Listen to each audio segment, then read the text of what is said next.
Hey there, folks. Welcome back to Railroader. We got something pretty neat today that's going to be perfect and fit slot right in to this branch line, the Murphy branch, which the game Railroader was built upon in western North Carolina.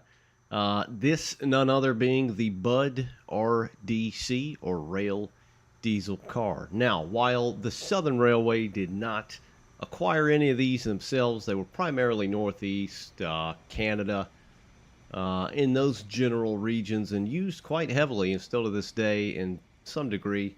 Um, they were not ever running on this branch, although they fit here perfectly, and they hold quite a few people as well to generate some ticket revenue for your branch line here, your railroad. So this is a mod for Railroader by Rex and Alex that came out a couple of days ago, requiring the asset loader and the GP38 mod. I'll link down below where you can find this thing and find out about the other two requirements. It's all pretty simple, pretty easy to install everything. You just pop it in, you run, you're good to go. But the Bud RDC, built by the well-known train car company Bud, was primarily used on branch lines to reduce costs for passenger trains. In a nutshell, the units used a standard 85-foot coach body base with the well-known stainless steel fluting or ribbing iconic body, featuring radiators, which is the hump on the top of the car. Those house the radiators. Now, powering the units were two Detroit diesel six-cylinder engines at 550 horsepower with a top speed of 85 miles an hour. Each car weighed about 118,000 pounds. The axles were driven by a hydraulic torque converter derived from the Patton main battle tank, with cabs at both ends, which didn't necessitate turning the train around. So you just went to the other end and went off on your merry way. Now, other RDCs could be coupled up or MU to these as well for increased power and capacity, naturally, as they were ran in real life. But the units featured seating for 90 passengers, also featuring air conditioning, was kind of a big deal in the late 40s and early 50s. Now, the New York Central was the first to order and receive the units, running revenue between Boston and Springfield, among other domestic roads, of course, as well as exported abroad.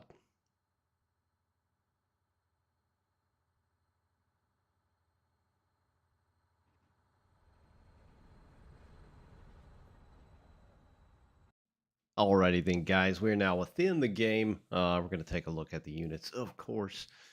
So I am in the company mode, looking in the Atlantic Locomotive Works purchase tab where you purchase your rolling stock and locomotives and such.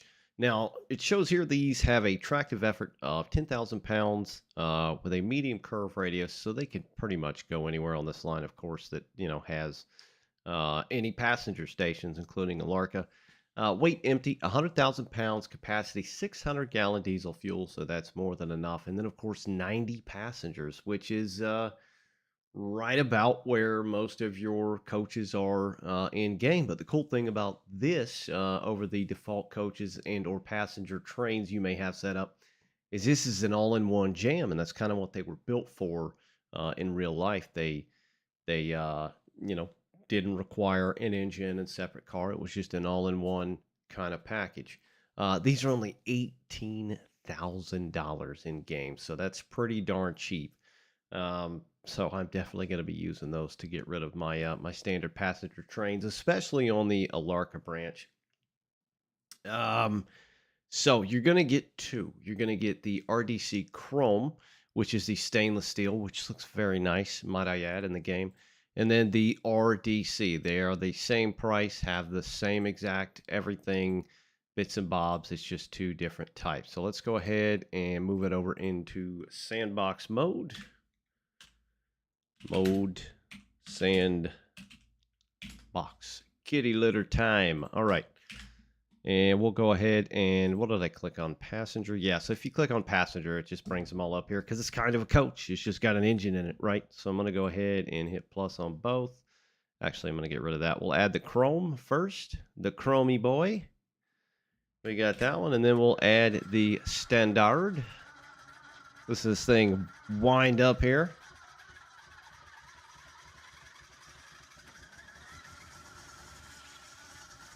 So as you can tell, it does come with custom sounds, and you know, there's a lot of great mods to come out in Railroader, you know, rolling stock wise, and you know, while they operate nicely, they feel great physics wise. They do their task and purpose the way they should. They feel the way they should, look the way they should. Sometimes they don't have the best sounds, and it's nice to have a complete package. Now, while I wouldn't say these sound, you know, 1,000,000% prototypical, they're pretty damn close. They sound pretty good in operation. So that's pretty cool about these. It's kind of like the Alco that we got last year that had its own sound set as well. So it's always nice to have sounds. I know sometimes they're hard to come by, hard to acquire and edit, you know, get into the game and all that, but we got them here, and that is pretty badass. So as you can see here, we've got the standard stainless steel car body and a paintable version. Let's go ahead and just click on that one, just so we can take a look at it here and see what we can mess with. So customize, and of course change the numbers, just like every other piece of rolling stock or locomotive within Railroader. You can change the bell. I don't see a horn. It just comes with a standard horn in the game. But I'm sure there's a way that you can change the horn. If not, there may be soon. I don't know what a lot of these had. I'm assuming they had a single chime Leslie or Wabco. I know like New Haven had the Hancock air whistle that just sounded like a, you know, steam engine whistle essentially. So you could throw on, you know, a steam whistle on here and it wouldn't sound too out of place, you know, single chime wise. But anyway, you can change the bell around. Base color here, you can change your colors as well. Do all kinds of crazy stuff with it. I tried making a color of one of these, and I just haven't quite settled on something that I like. I feel like colors always tend to look a bit better in Railroader when they're a bit darker. I generally have a lot of my rolling stock on the line, like a Cayenne or Tuscan Red or something like that, but in the darker sense, so something like that would fit. So, of course, you could do that, and the letter coloring you can customize as well, which is always nice. Give it a little pop. Go ahead, apply on that, and then text. We'll put Bebop. I don't know why. That's all I came up with. Hit enter on that. And there we go. It's named Bebop. So you can name them as well, just like most of the rolling stock within Railroader, which is pretty darn cool. And then, of course, you've got the stainless steel one. Let's get on the ground here and take a look. I can't see. Let's exit the vehicle. We'll take a look at the inside of this thing in just a minute. Let's get outside and appreciate the stainless steel one. So you can see some of the squaring, like the texture. I don't know if it's the body or the model itself, but there is the big kind of blocky blotches that you can see. It's not terrible. This is the first release of this thing. It may be updated in the future, who knows. But overall, the model looks pretty damn good. I love the way this thing looks, and I've always been a bit kind of slightly obsessed with powered rail cars. I don't know why. They're just neat. I've always found them interesting, like the Doodlebugs before, the Jet Bud Jet that came later. They're crazy machines. I mean, I've just always had a slight fascination with them. But the thing looks pretty damn good. Model-wise, it does look nice. It's just you're going to notice some of the blotchiness on the texturing or whatnot on the front. But the actual, you know, chrome or metallic or sheen on it itself looks pretty darn good, especially reflecting in the sunlight. So it does look nice overall. Let's click on that bad boy. We'll hit select. You can activate lights front and rear. You've got markers as well. White and green. You can open the doors, including the front and the sides. Even the handles and everything. The grab irons look pretty good on this thing. Can you climb up them is the question. No, you cannot. So I don't know what's got to be done in game to climb on that. So you're going to have to ride in this bad boy. But you can, oh, it's pretty badass. I didn't realize that. So you can open the tray door as well. That is neat. A little trapdoor deal for high and low platforms. That's cool. I did not know that. I kind of played around with this thing a minute ago before hitting record. So that's neat. Can you climb up? Nope. So you still can't climb up. You still got to hit the jump key and climb up there, but no big deal. The undercarriage looks pretty good. You know, pretty nice looking. The fuel tanks, ginormous fuel tanks on this thing, battery boxes and whatnot. Got your reservoir in there. It looks, you know, it looks pretty spicy underneath. It's not overly, you know, black. It doesn't have that black greasy sheen. It's just like pitch black space. It's got a little, you know, corrosion to it. It's just a nice overall look. The axles as well. We'll get over top here and take a look. You got your number boards on the side. You can change those as well. And there's your single chime horn up there. Nice Huron shot. Thank you, Huron, for your service. And then up here you've got your fans and your radiators. So they started building these, I want to say in 1949. So it's pretty high tech and futuristic to I mean, they always had heating, you know, steam heating essentially, but to bring air conditioning, that was kind of a big deal. You know, in those days. But even the blister on the top of these things looks pretty damn good. I like the way these things look. They fit in Railroader perfectly. I mean, it's a branch line. You don't need some massive train, you know, going a couple of miles between Andrews and Silva. So these things, you know, pair a couple of these up, Bob's your uncle. You're good to go. Got the ditch lights down below as well. Those come on automatic with the headlights. Now, again, this is an early or first phase release, whatever you want to call it. There is no interior as of yet. Let's go ahead and close that back up and that as well. So when you hit the control 0, it kind of places you in a passenger spot right here, kind of facing backwards. I have the lantern on because it's super duper dark if you don't otherwise. We're just going to kind of click around in here and see what we can find. The back section. See if you can, yep, you can sit in the seats. That's pretty neat. The interior doesn't look horrible either. It's got some texturing on the seats as well. Look like old school bus seats. But it, you know, it looks about on par for everything else. You know, within the game by default. You got your luggage rack and whatnot up top as well.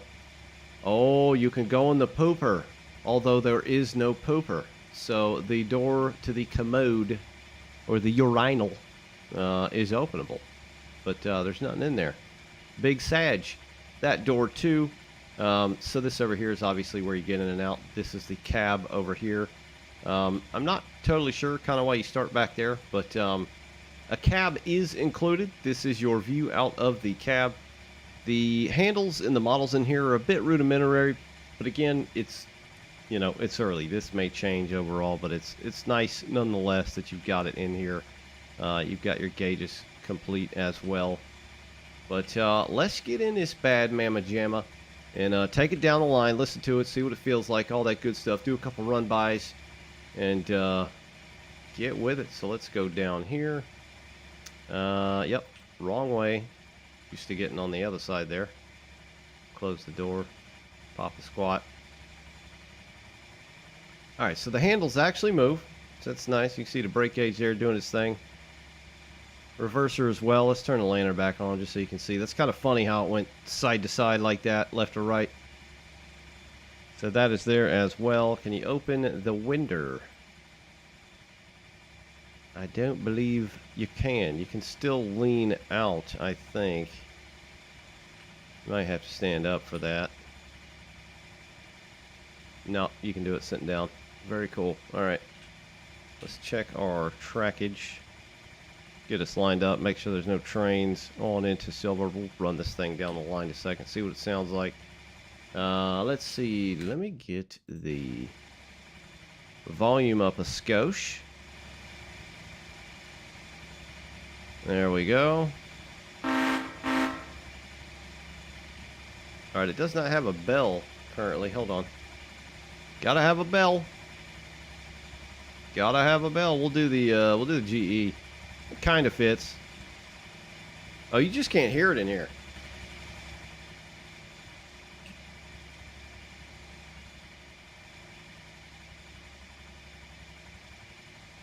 Car select GE bell.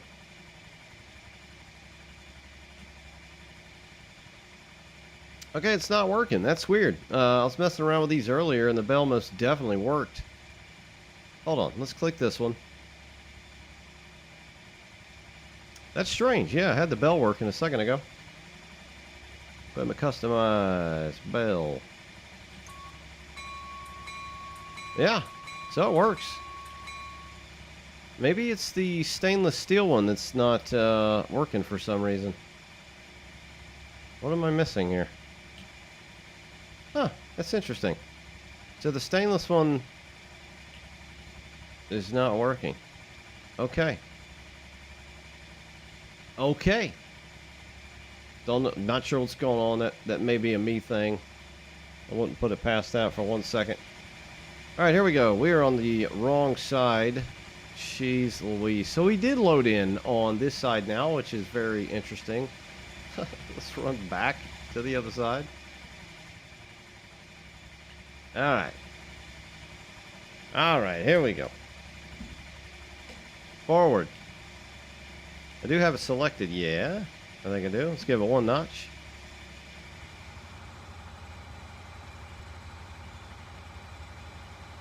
Let's just have a listen. I'm going to turn it up some more, guys. Apologies for your eardrums.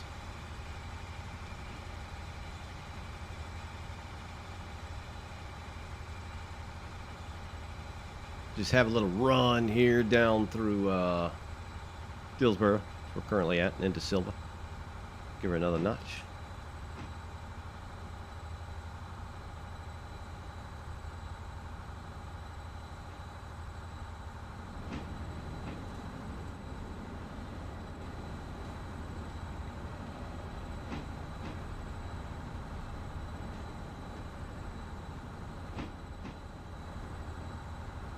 It's a nice view in this thing. It's cozy. Pretty cozy. 3.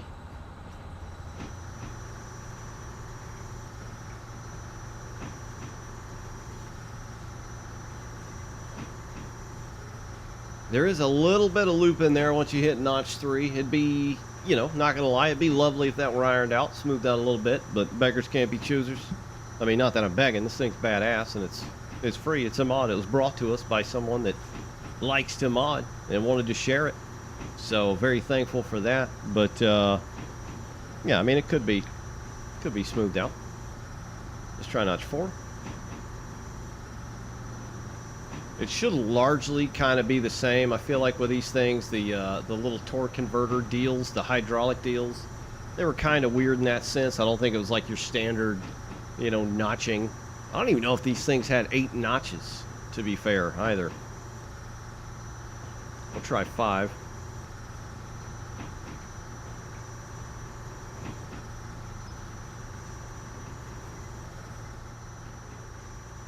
This thing does look good going down the track. So we'll go down to the station down yonder and see if we can actually get this thing to load up with passengers and see what that's all about as well. Let's give it another notch.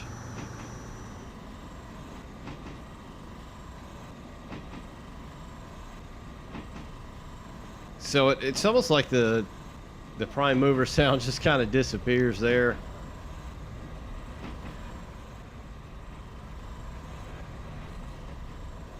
I can kind of hear it. It's definitely got a notable loop to it.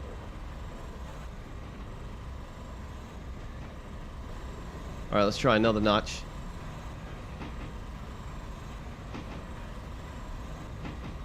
And wide open. Let's make sure we are lined into the station here.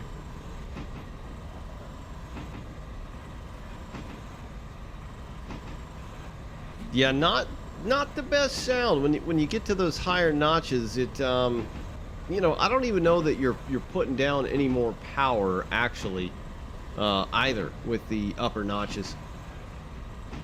These things weren't terribly fast in real life. In fact, they were pretty darn slow, but they got the job done. All right, here we go. We're coming up.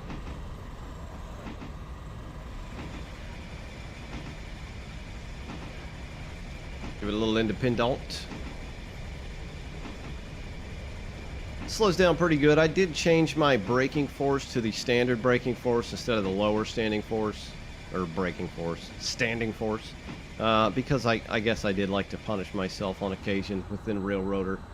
in braking. It just felt more natural to me to have the braking force on low, but once you start getting such a large railroad and so much to do, I just figured, what the hell, I'll put that braking force on, we'll call it modern. So the horn works on this one. I'm not sure why the bell's not working. All right, so let's get up in the platform here. We'll get our passengers ticked. So the braking seems nice. We'll click on that. We'll click on passenger. We'll just go ahead and click all of them. We currently have O of 90. All right, we're on the platform. Break it up. All right, let's see if anybody boards. Oh, yeah. Oh, yeah, here we go. All right, we got a couple. 3. So, yeah, it works as intended. So, just like your standard default, you know, trains within the game, the vanilla game. Damn, we got 16 on board. Yeah, you got 2 of these puppies. You got 180 people, folks, on these things, and that's quite a few tickets. It's a very cool little mod, the RDC. I love these things, especially singularly. I don't know why, but just when it's one car, it's very neat to me. I don't know how to explain it. It's just kind of cool. But I will 100% be using these within Railroader. Not only that, guys, but we got the actual game. For those that may not be following, I'll link down below as well from the developer. The game has been brought out of the experimental branch, and it is now back to the standard game. So everything that was brought in the experimental branch is now within the standard game. So all the new trackage, the new assets, the buildings, the locomotives, the upgrades, all that good stuff was added to the standard branch, to the standard game. So there's no different kind of branches. It's just standard game now. It should be automatic. If you do use mods, you'll probably need to double check, you know, that they're updated and everything. But I use a couple of mods, mainly locomotive mods and horns, whistles, and bells. All worked fine right out of the gate. Had to do absolutely nothing. We'll go ahead and take off here.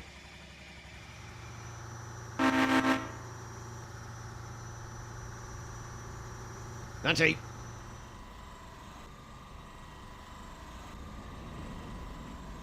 Yeah, it's typically not how you're supposed to run this thing, because it's kind of like a bus in a sense, where it's geared and you're going to hit certain gears or certain notches at certain speeds and things like that. But very cool, guys. The Bud RDC. We got this bitch in Railroader now, but that's it, guys. Just wanted to show this off in case some of you weren't aware or out of the loop for a few days like I have been. But that's it, guys. I'll link everything down below, the new patch notes for the game itself, and of course the Bud RDC. Thanks for watching, guys. Hopefully see you next time. Take care.